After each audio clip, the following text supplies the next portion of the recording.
অভিনন্দন সবাইকে। আশা করি সবাই ভালো আছেন। আমাদের সুন্দরবনের সিজন শেষ হওয়ার সাথে সাথে নৌকাগুলো মেরামত করতে হয়।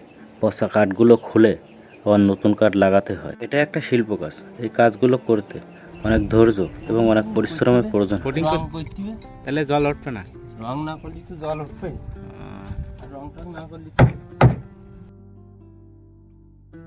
নিখুঁতভাবে কাঠগুলো যদি না লাগানো হয় তাহলে নৌকায় পানি উঠে নদীতে ডুবে যাবে। যায় না। প্রচুর গরম তো। প্রচুর গরম পড়ছে। যতটা রোদ্দুর তাপ তার চাইতে কাজের চাপ প্রচুর। এই কাজগুলো না করে দিলে জেলেরা নদীতে মাছ ধরতে যেতে পারছে না। আবার কিছু কিছু জেলেরা নদীতে মাছ ধরতে চলে গেছে।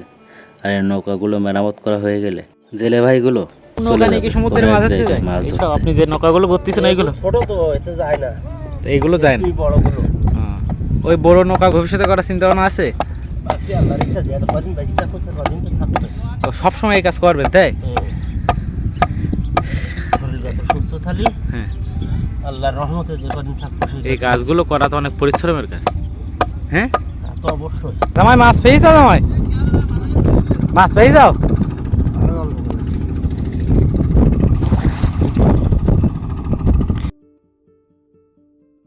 খুলনা থেকে 100 কিলোমিটার দক্ষিণে হিতামপুর নামে ছোট্ট এক গ্রামে বাস করি। এখানে হাজারো পরিবার রয়েছে যারা সমুদ্রে মাছ ধরে জীবন জীবিকা নির্ভর করে।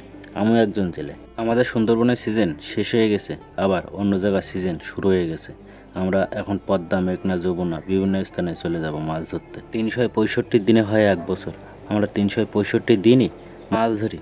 মাছ ধরা আমাদের নেশা না, মাছ ধরা আমাদের পেশা। মাছ ধরা আমাদের রক্তে মিশে আছে।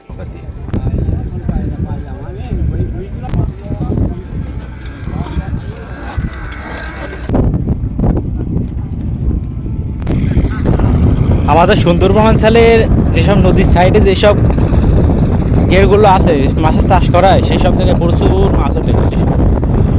নদী থেকে প্রচুর মাছ এইসব ঘেরে। আর জীবিকা নির্ভর করার তাগিদে আমরা এই নদীতে সবসময় সকাল বিকাল সন্ধ্যা মাছ সংগ্রহ করি। আজকে মাছ আইস কি একটা খোলার মাথা মাছ পাই দিয়েছে। দেখা যাক এটা কি মাছ বাদে। আসলে ঝাঁকি জাল। ও মাছ কি চিংড়ি মাছ দিছে, ভালো মাছ দিস তাই কিন্তু। হ্যাঁ শিখিত শিখিত সারা সারা সারা সারা সারা সারা সারা সারা সারা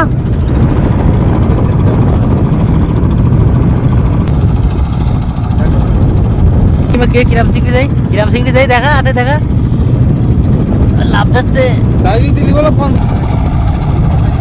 মার মার মার